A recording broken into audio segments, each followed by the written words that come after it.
Au commencement, il y a un peu plus de 4 milliards d'années, la Terre était une boule de feu qui subissait des bombardements venus du système solaire. L'atmosphère terrestre, constituée de gaz lourds comme le méthane ou l'ammoniac, était irrespirable. La vie, elle, impossible.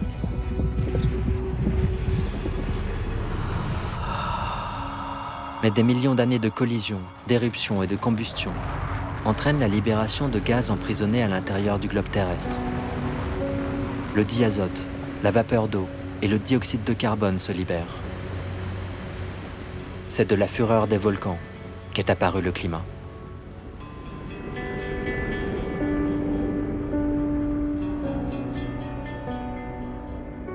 Car la propagation de ces molécules est à la source de toute chose.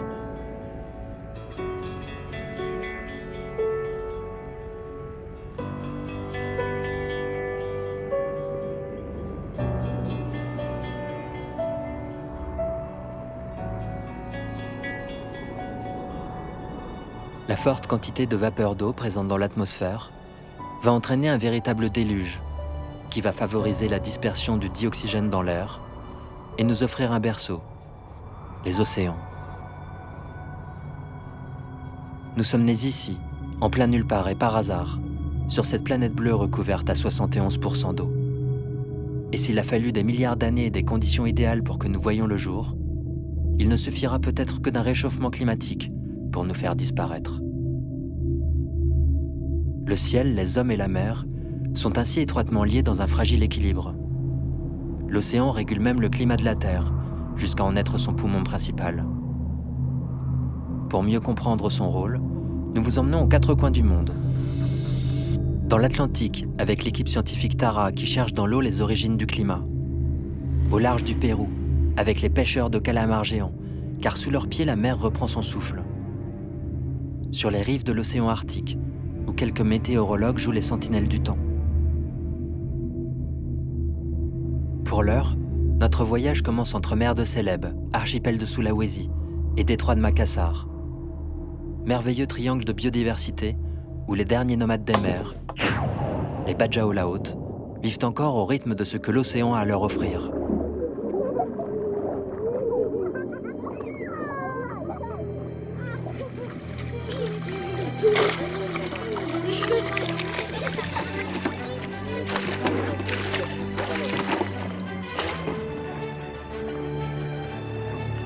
Si leur destin est lié à l'océan, leur histoire, ils la doivent au climat. Car selon la légende, un déluge submergea leur terre d'origine et les obligea à se réfugier sur leur bateau. Ils dérivèrent pendant 7 jours et 7 nuits, jusqu'à arriver dans ce coin du monde aux allures de paradis. Depuis lors, ils vivent en équilibre sur le fil de l'horizon, attentifs aux moindres variations du ciel.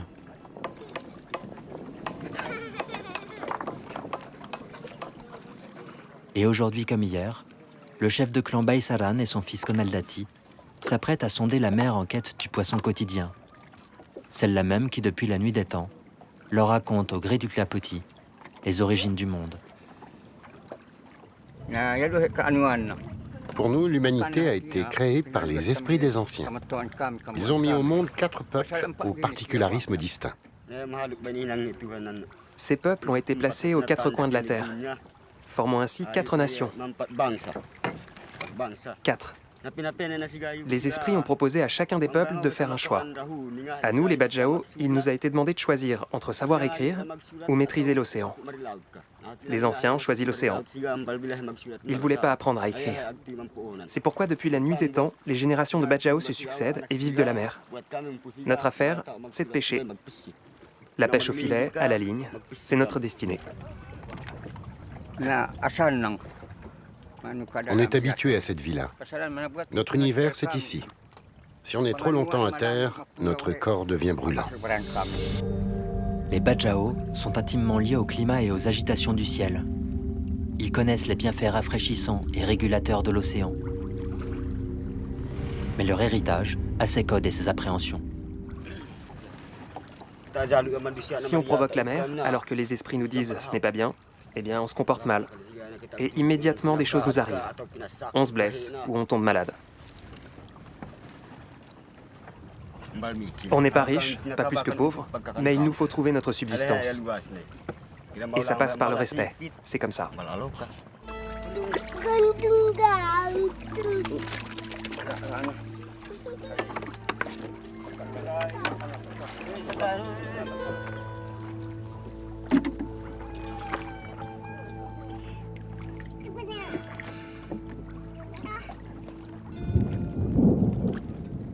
Les Bajau respectent la mer pour qu'elle soit nourricière.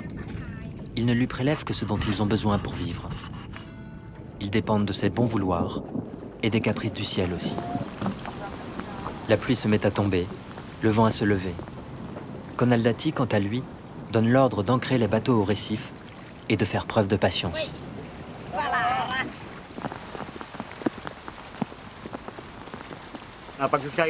Tu risques ta vie quand le ciel se déchaîne. Si la tempête passe à côté, tant mieux. Mais le pire, c'est quand tu es pris dedans. Si le bateau prend l'eau, par exemple, il y a ceux qui savent nager et qui s'en sortent. Et il y a ceux qui meurent. Il y a beaucoup d'histoires de naufrages. Beaucoup y ont laissé leur vie, crois-moi. Ils se sont laissés surprendre par de forts vents, et voilà. De nos jours, le risque est plus grand encore. Le vent du sud est de plus en plus fort. Et si les vents sont ne serait-ce qu'un petit peu plus forts qu'aujourd'hui, on contrôle plus rien. Il n'y a rien qu'on puisse faire à part attendre et faire le dos rond. Les anciens, eux, pouvaient faire fuir la pluie, rien qu'en soufflant sur les nuages. Mais nous, on ne sait plus comment faire. Ils avaient des formules magiques.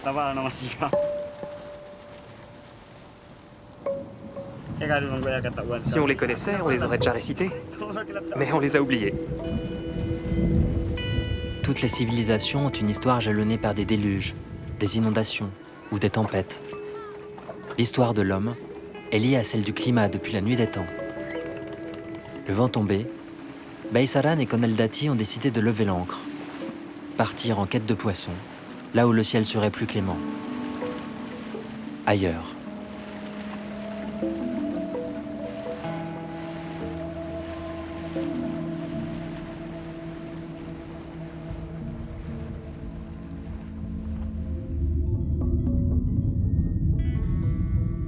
Au même moment en Russie, au bord de l'océan Arctique, le soleil fait son apparition sur la petite station météo de Rodovarika. C'est parce que les légendes ne pouvaient pas tout expliquer que la science et avec elle la météorologie sont nées.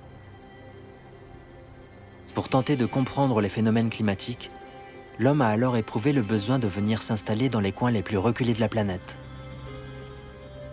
L'Arctique russe est une de ces zones stratégiques. Une page de l'histoire du climat se joue dans cette région polaire.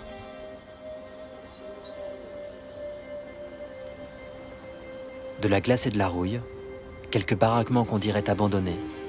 Le premier village a des jours de motoneige. La recherche climatique ne se contente pas de la rutilance des satellites. Là, Slava Korotk est l'un des derniers à vivre dans la pure tradition des expéditions scientifiques polaires de l'ex-Union soviétique. C'est un polarnik, un cosmonaute de la météorologie, un explorateur du froid. Oublié tout au nord du monde, Slava vit au rythme de ses relevés météo, à la conjonction du temps qu'il fait et du temps qui passe.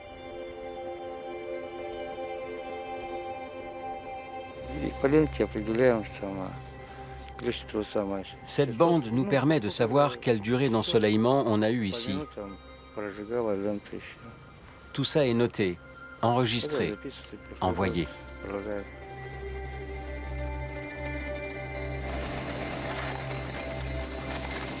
Toutes les 3 heures, Slava relève la température, la pression atmosphérique, les précipitations. Une fois par semaine, il part mesurer l'épaisseur de la banquise. Sous ses pieds, quelques centimètres de glace le séparent de l'océan Arctique.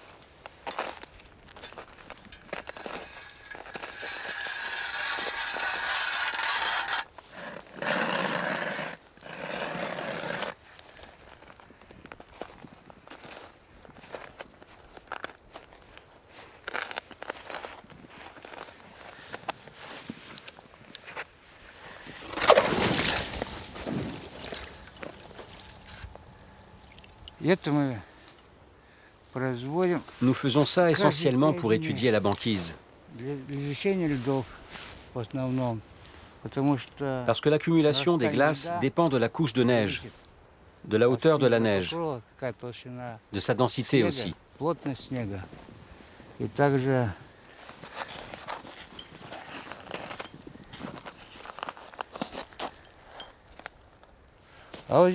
Ici, l'épaisseur de la glace est de 70 à 90 cm. Surveiller l'épaisseur de la banquise est capital, car son manteau blanc renvoie les rayons du soleil et protège l'océan Arctique du réchauffement. La région est un véritable pôle froid, vital pour le fonctionnement du climat.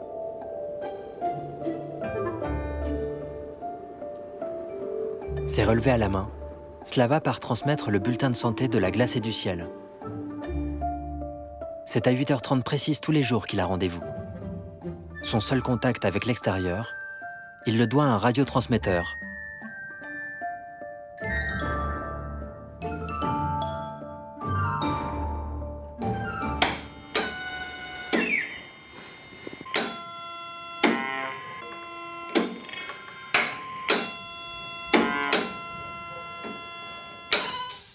Tu me reçois, c'est pour la météo, la météo. Oui, oui, oui.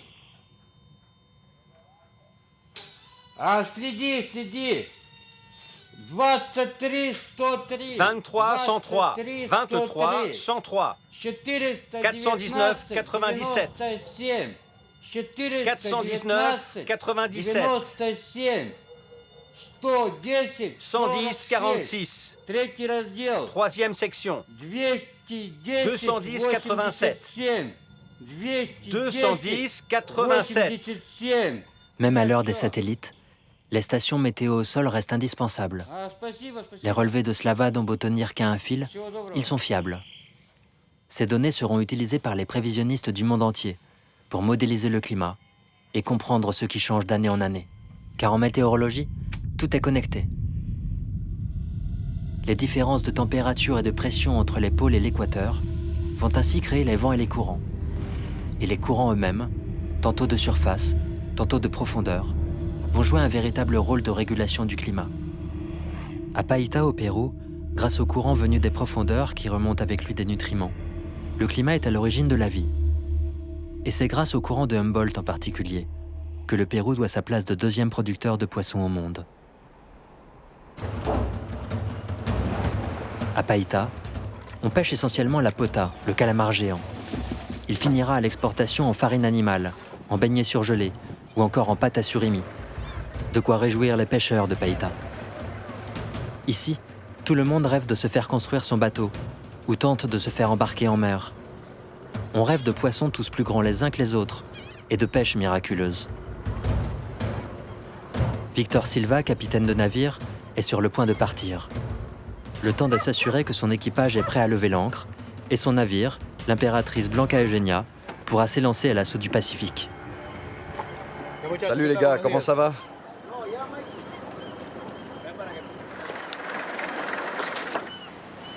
Victor et ses hommes s'en remettent à la mer. Pas de canot de sauvetage pour laisser la place à la pota.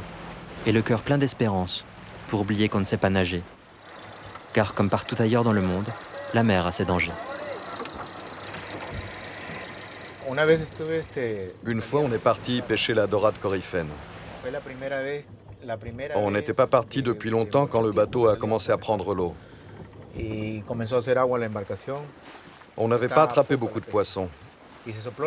Et le vent soufflait assez fort, un peu comme en ce moment. Et le matériel s'est emmêlé. L'eau a inondé la réserve et a commencé à faire fondre la glace. Il n'y en avait plus assez pour les 2 jours de pêche qu'il restait. En plus, le support du moteur s'est cassé.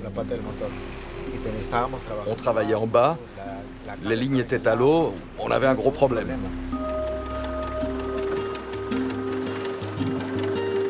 Je peux bien faire ce que je veux et même me jeter à l'eau pour aller chercher les potas, mais si Dieu dit « Monsieur, il n'y a pas de potas », alors je n'ai plus qu'à continuer à en chercher jusqu'à ce que Dieu dise « Maintenant, tu peux ». Et là, j'en pêcherai. Les hommes cherchent des poissons dans la mer en invoquant le ciel. La providence est vieille comme la pêche. C'est en réalité ce fameux courant de Humboldt qui décide de la présence ou non du poisson dans la région. Car le Humboldt, comme tous les courants maritimes, transporte dans ses eaux des milliards de petits organismes vivants. Des larves, des mini-algues, des bactéries. Tout un monde que l'on appelle le plancton et qui nourrit les poissons.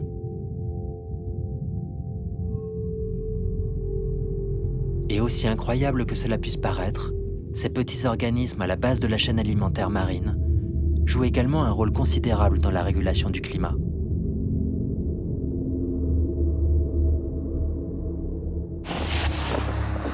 Pour comprendre leur fonction exacte dans la machine climatique, le navire d'expédition Tara parcourt les océans depuis plus de 10 ans. Et c'est en direction de la côte sud-est du Groenland qu'il met actuellement les voiles. Tara, un capitaine, une dizaine de membres d'équipage, tous au service de la science et du vivant. À force de prélèvements dans les eaux de la planète, de persévérance et de conviction, marins et scientifiques sont parvenus ensemble à mettre en perspective le rôle déterminant des océans dans la régulation du climat.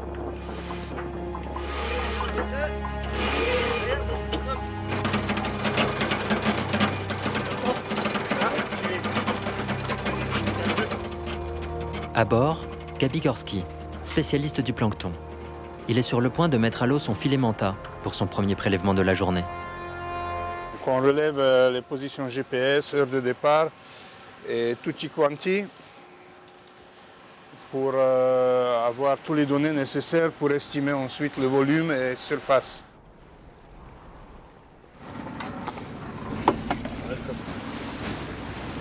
Donc en fait on peut laisser filer tout le bout, ça c'est les 80 mètres pour qu'il soit derrière le sillage. Ouais. Le filet manta est mis à l'eau. De sa gueule béante, il ratisse les 20 premiers centimètres de la surface. Microplancton, microalgues, tout ce qui dérive sera collecté puis échantillonné. Une demi-heure d'attente avant le Saint Graal.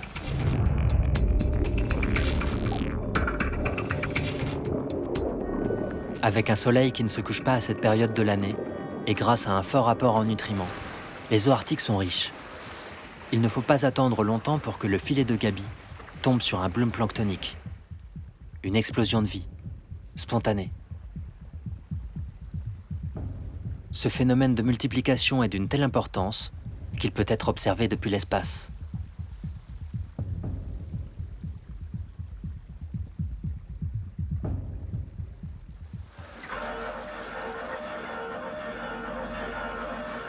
Au bout d'une demi-heure, on relève le filet. Gabi va pouvoir répertorier et échantillonner le plancton, et ainsi préciser le rôle de ce dernier dans la régulation du climat. Pour l'heure, la collecte semble réjouissante. C'est quand même incroyable. C'est incroyable. Faire une pêche de jour de surface de plancton et avoir cette quantité-là, c'est hallucinant. Hein. D'habitude, on a tout petit peu, là c'est quand même dans 1 litre, donc on peut dire d'un tiers d'un litre, c'est rempli par surtout des petits copépodes. On va voir sous microscope qu'est-ce que c'est. Et un petit peu de gélatineux, mais une quantité énorme pour la surface et le jour. Je suis arrivé à la conclusion que la vie est un miracle. Quand on regarde la physique, la chimie, la biologie, la génomique, comment est-ce que la vie a progressé? Comment est-ce que la vie s'est créée? Il faut être conscient que nous faisons partie d'un écosystème, partie de la Terre, partie d'une planète. Chaque organisme, c'est un écosystème. Nous sommes un écosystème. Le plancton, qu'il soit d'origine animale comme les copépodes ou d'origine végétale comme le phytoplancton, représente plus de 90% de la masse du vivant des océans. Le phytoplancton, c'est du plancton végétal. Comme les forêts primaires, ces mini-algues font respirer notre planète. Elles absorbent le dioxyde de carbone de l'atmosphère pour libérer de l'oxygène. Ce sont ces petits organismes qui ont contribué il y a des milliards d'années à la création de l'atmosphère. Ce sont eux qui ont activé la machine climatique. Sans eux, rien ne serait possible. Ils sont aussi les premiers maillons de la chaîne alimentaire marine. Et de leur santé dépend la nôtre, car ce sont les hommes qu'on trouve en bout de chaîne.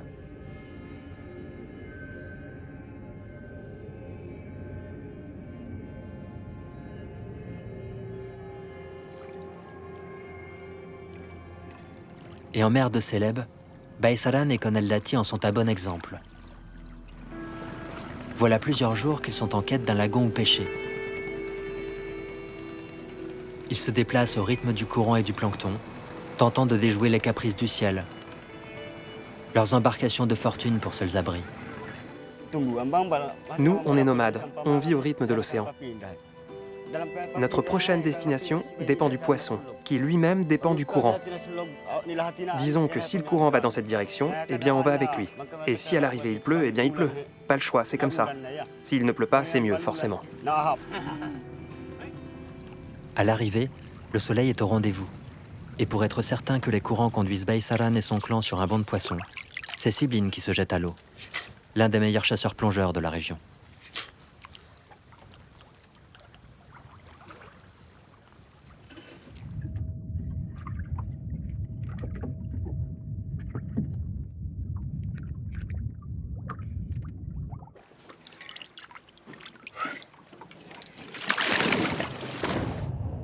Une dernière inspiration pour un exploit à couper le souffle.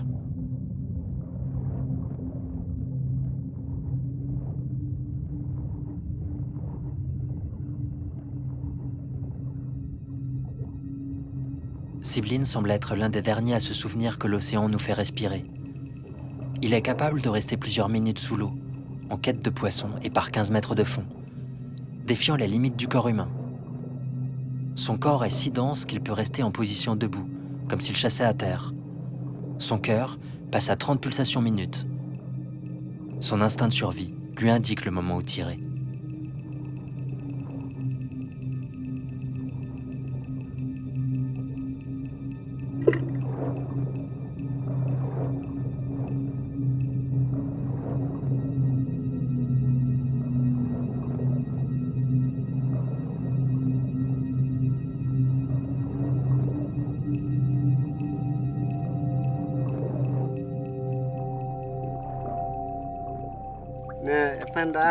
Quand les gens de la Terre me voient, ils me demandent « Est-ce que tu utilises des plombs pour descendre au fond ?»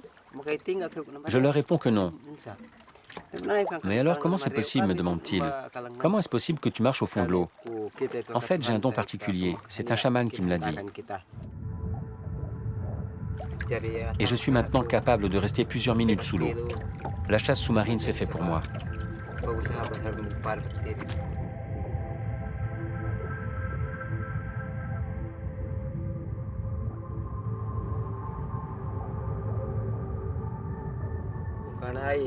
Je me sens bien là-dessous. Et la raison pour laquelle je me sens si bien, c'est qu'une fois que je plonge et que je suis au fond de l'eau, eh bien en fait, je pense plus à rien. Ça me vide la tête.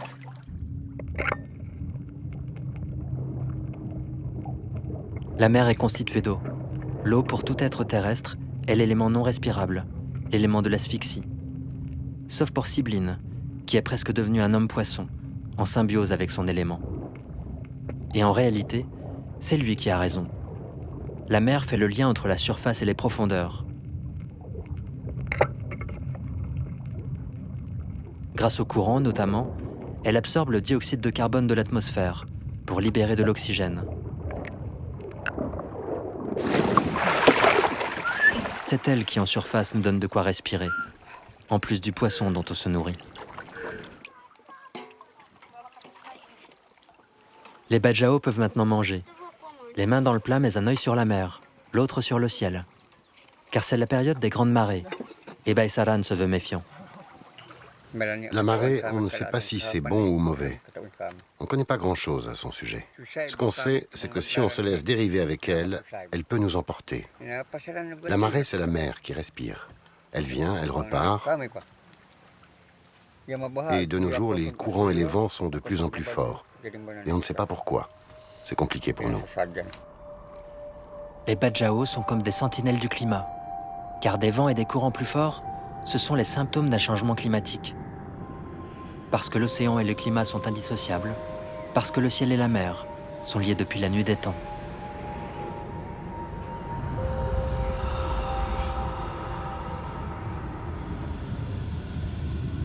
En tournant sur elle-même, la Terre produit des vents qui, au contact de l'océan, créent de véritables courants marins, capable de déplacer des millions de mètres cubes d'eau. L'eau chaude des tropiques remonte ainsi vers les pôles. Les régions polaires refroidissent l'eau chaude de surface, qui devient plus dense, et plonge alors dans les fonds de l'océan, emportant avec elle le dioxyde de carbone de l'air. Les courants jouent ainsi le rôle d'une véritable pompe à chaleur qui régule le climat de la Terre. Sans le savoir, Baisaran et Slava sont connectés comme le sont la mer de Célèbes et le pôle Nord.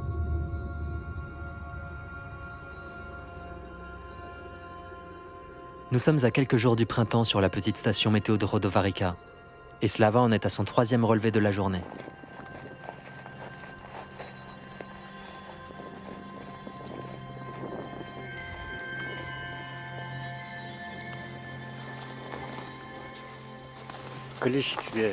Quantité 6-7 points.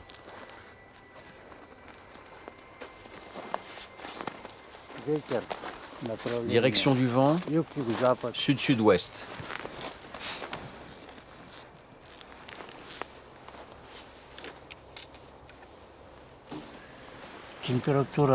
Température, moins 1,4 degré. Maximale. Moins 1,2 degré. Et après avoir secoué, moins 1,4 degré. Le printemps arrive plus tôt et l'automne plus tard.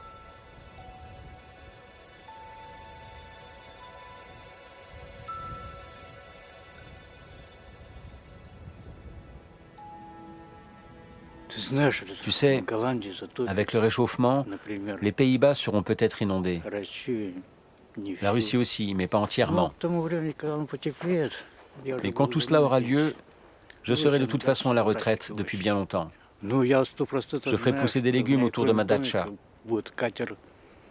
Et puis au bout de mon jardin, j'aurai un petit bateau sur lequel j'irai à la pêche. Du coup, j'ai pas peur du réchauffement.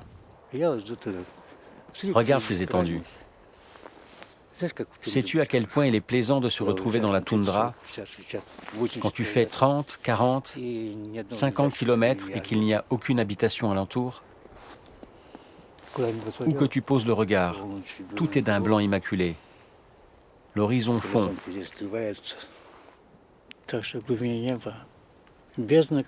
Et au fond du ciel, c'est un abîme sans limite.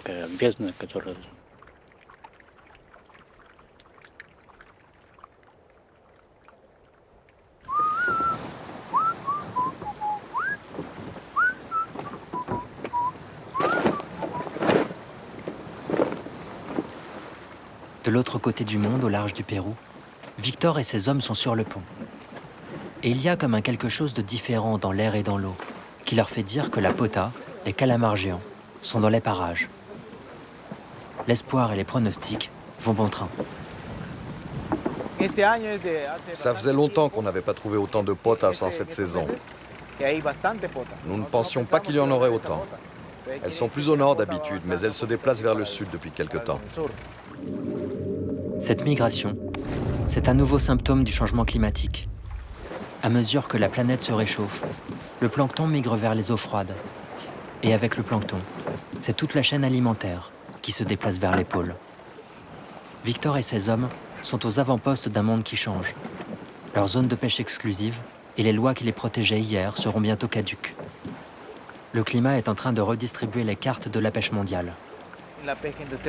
La pêche industrielle veut prendre notre place.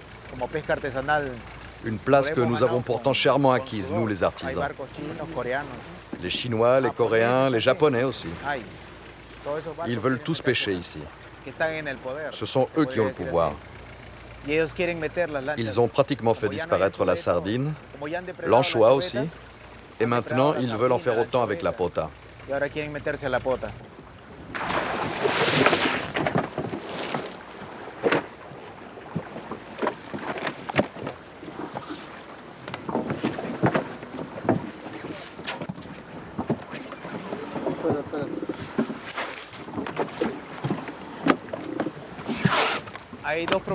Du coup, il y a deux possibilités. Soit on prend conscience de tout ça, nous les pêcheurs, Et il en restera encore. Pour ça, il faut qu'on adopte des quotas, qu'on se discipline davantage, qu'on pratique une pêche durable. Soit on ne fait rien, et alors là, d'ici 15 ans, il n'y aura plus de potas.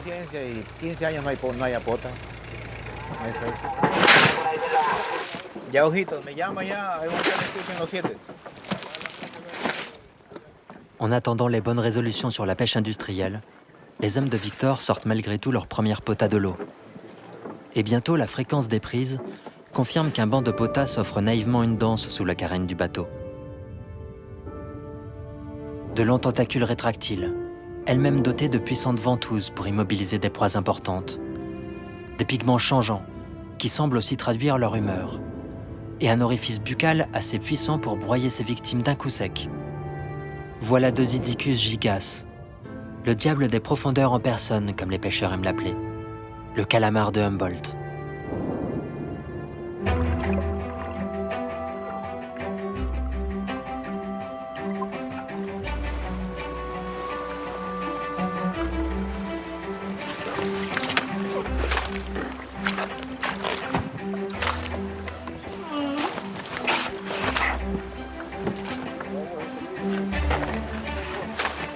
Attention, plus tu es mouillé, plus tu risques de glisser.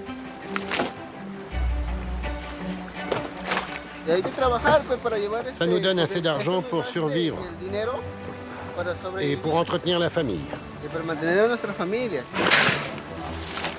Je rejette les viscères à l'eau. Et les autres potas vont les manger.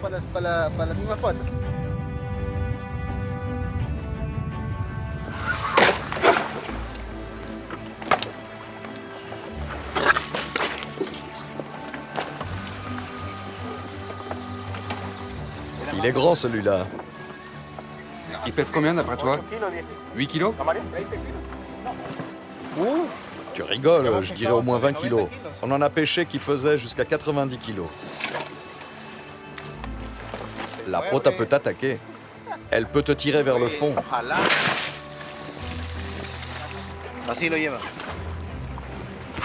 En une nuit, Victor et ses hommes auront réussi à sortir de l'eau 12 tonnes de potas et à remplir les cales.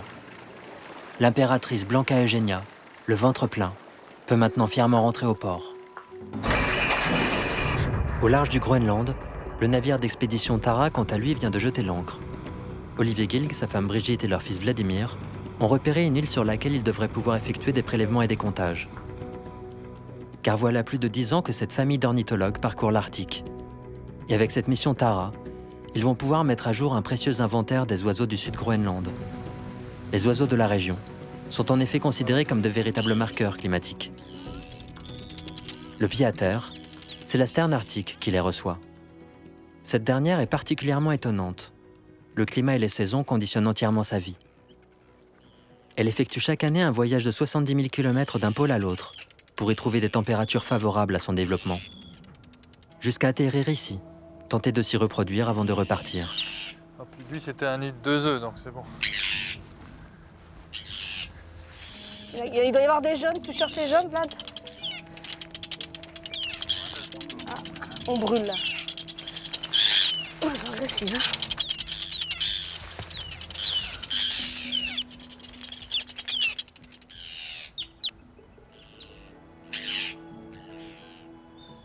« 110, 120, 130, 140, 150, 160, 70, 180.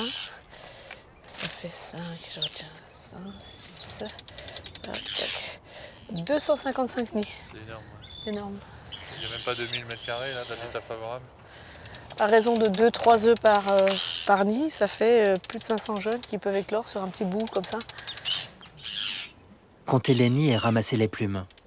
Cette science de l'oiseau paraît dérisoire, mais elle est en réalité très efficace. Depuis 5000 ans, les hommes observent les oiseaux et leurs migrations. Ce savoir transmis par des générations d'ornithologues raconte le changement du climat. Et en la matière, la sterne arctique est un véritable exemple de résilience et d'espoir. Dès qu'on entend ce cri, nous c'est une ambiance arctique, même quand on les voit en migration, plus au sud en Europe. Et c'est une espèce assez emblématique de l'Arctique et qui a une migration fabuleuse puisqu'elle va en Antarctique en hiver, qu'elle revient ici pour nicher chaque année. Elle incarne vraiment l'Arctique et cette interface terre-mer avec des prédateurs qui viennent s'en nourrir comme les renards et elle-même qui va se nourrir de petits crustacés, de petits animaux, de petits planctons. Oh, oh purée, il y a un poussin là. Mort. Ah mince, Ah oui. un poussin de quoi? Eider. D'accord.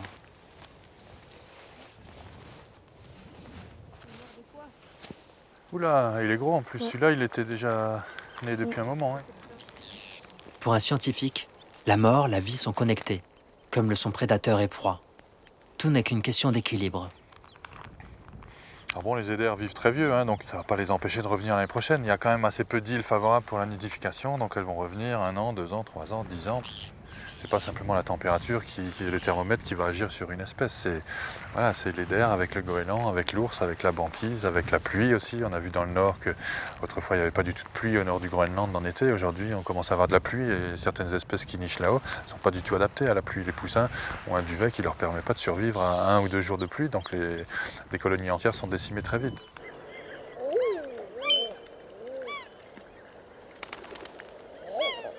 Je devrais peut-être pas dire ça, mais c'est vrai que la nature, elle s'adaptera d'une façon ou d'une autre. Des espèces vont disparaître, d'accord, mais pourquoi aujourd'hui on parle tellement du réchauffement climatique? Parce que c'est l'homme avant tout qui va être atteint.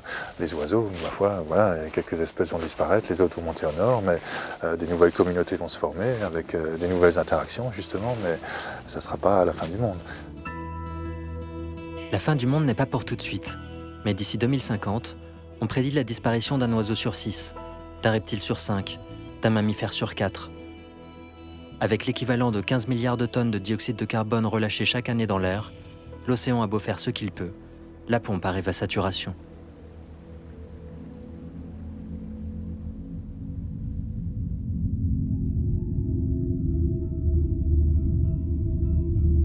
Les nomades Bajau Laut, eux, ne maîtrisent pas les rouages de la science, mais ils sont les héritiers d'un savoir que Dame Nature leur a transmis. Ce que les Bajau nous enseignent, c'est d'apprendre à écouter et à respecter les éléments. Le feu, la terre, le ciel et l'eau nous procurent le chaud, le sec, le froid et l'humide. Les composantes du climat sont indissociables l'une de l'autre et sont en harmonie lorsqu'elles sont à l'équilibre.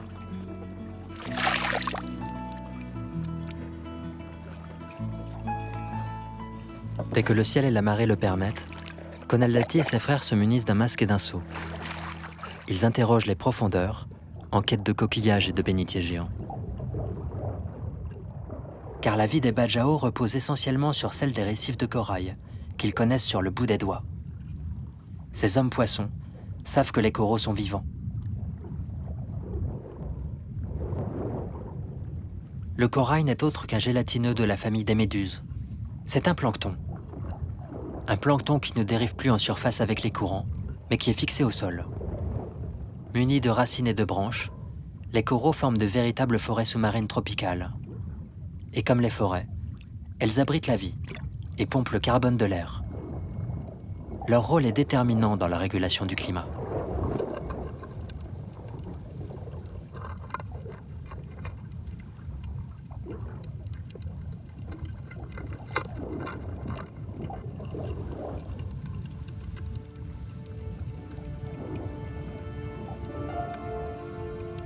Pourtant, ces coraux si importants pour le climat disparaissent. Dans la région, c'est au cyanure et à la dynamite que les sédentaires ont l'habitude de pêcher. Il y a des pêcheurs qui viennent d'ici, d'autres de là-bas. Les ressources finissent par s'épuiser.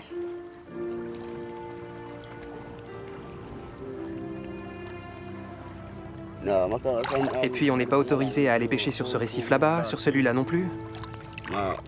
Ce sont des aires marines protégées. Bientôt on ne pourra même plus venir ici.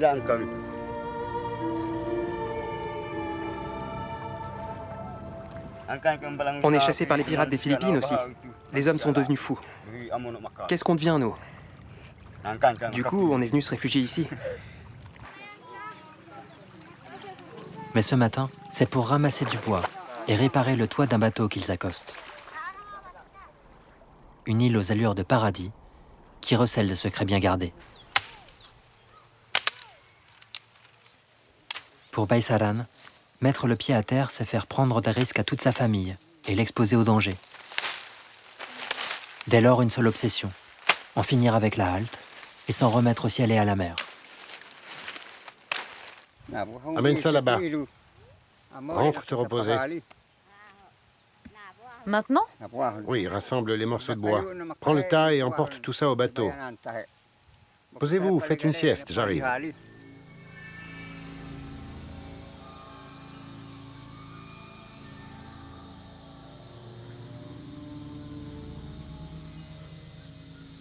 On ne dort jamais à terre. Tout ce qui se trouve à terre nous démange et nous gratte, particulièrement quand vient la nuit. On est très effrayé par la forêt. On se fait étrangler. Si on n'est pas à bord du bateau, eh bien, on ne se sent pas bien. Le démon de la forêt peut surgir à tout moment pour nous étouffer si on reste là.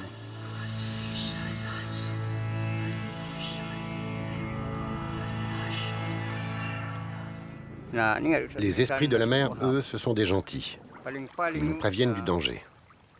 Ils ont les apparences du varan. Ils nagent, ils se déplacent jusqu'à nous. Ils viennent directement à nos bateaux pour nous avertir.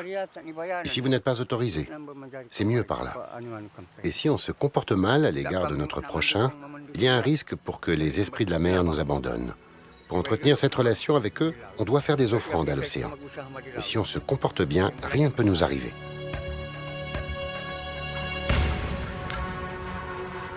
Heureusement, les Bajau Laut, en se laissant guider par l'esprit bienveillant du Varan, suivent les conseils de la mer. Et avec elle, la course des courants, du soleil et du plancton, à l'origine du vivant. À l'autre bout du monde, le printemps est arrivé avant l'heure. D'ici quelques semaines, la neige devrait laisser sa place au sable. La banquise est sur le point de disparaître. La mer se libère progressivement de ses glaces. Et c'est avec elle que Slava a rendez-vous. Une drôle de canne à pêche à la main. Il est sur le point de prendre la température de l'océan Arctique.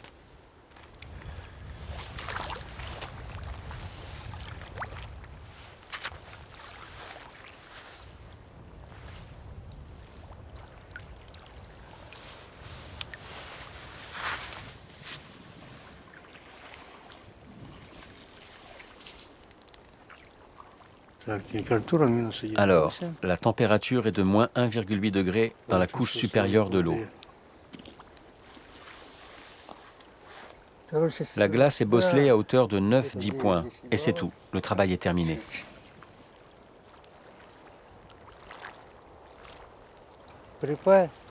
Avant, on avait la banquise. L'année dernière, elle avait quasiment disparu. Tandis qu'il y a 3, 4, 5 ans, la banquise s'étendait sur 2-3 kilomètres. Durant toute l'histoire de la Terre, il y a déjà eu de tels changements. Des réchauffements eux-mêmes suivis de refroidissements. La mer, c'est toute ma vie. Je ne peux pas vivre sans. Même si je pars à la retraite, je ne pourrai sans doute pas rester longtemps loin de la mer. Il faut passer beaucoup d'années ici pour ressentir les choses. C'est difficile de trouver les mots justes.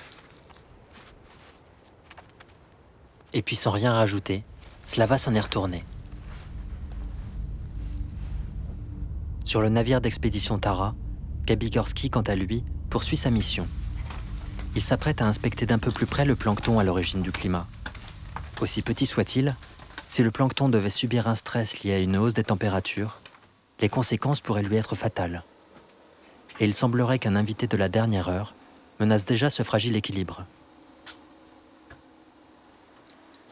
On a deux spécimens assez caractéristiques de ces eaux, les copépodes, les petits graines de riz, et des amphipodes avec des grands yeux.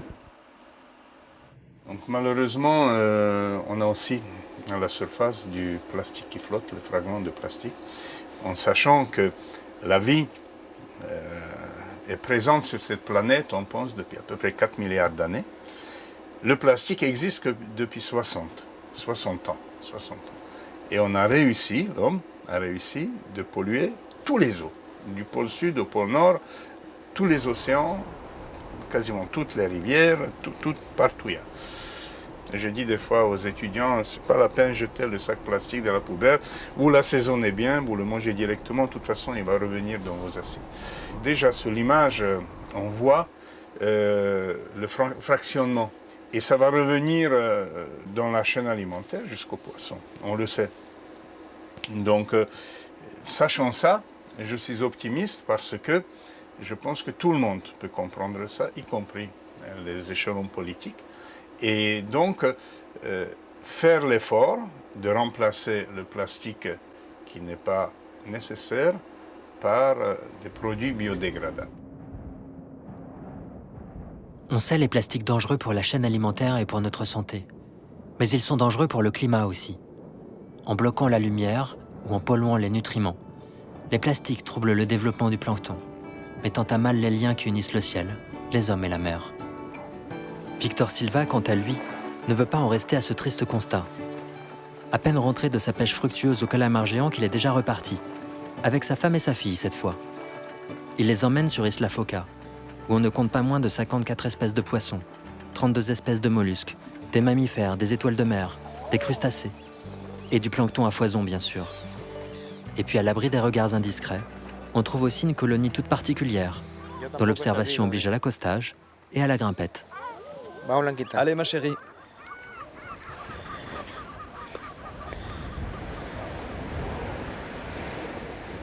Là, en plein soleil, quelques lions de mer se prélassent.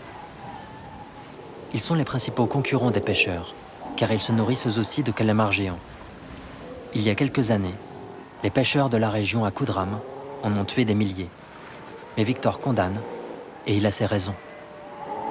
On voulait venir ici pour montrer à Bianca la diversité de la faune marine. Ici, c'est particulier. Deux courants se mélangent. Du coup, il y a des lions de mer, des manchots et plein d'oiseaux différents. C'est la première fois qu'elle voit tous ces animaux.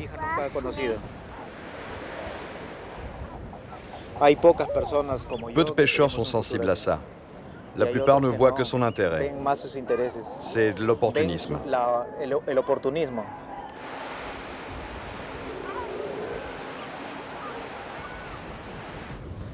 Moi, ça fait plus de 20 ans que je suis pêcheur. Et chaque jour, je vois que la température de l'eau grimpe un peu plus que la veille. J'aimerais bien qu'on m'entende, parce qu'on doit savoir le mal que l'homme fait à la mer et à la faune marine. Les espèces disparaissent. Par exemple, ici, il n'y a plus de sardines. Et dans d'autres parties du monde, comme au large de l'Espagne, il n'y a plus autant de poissons qu'avant. Il faut prendre conscience de ça, pour nos enfants, nos petits-enfants. C'est ça mon message. Il faut en prendre conscience.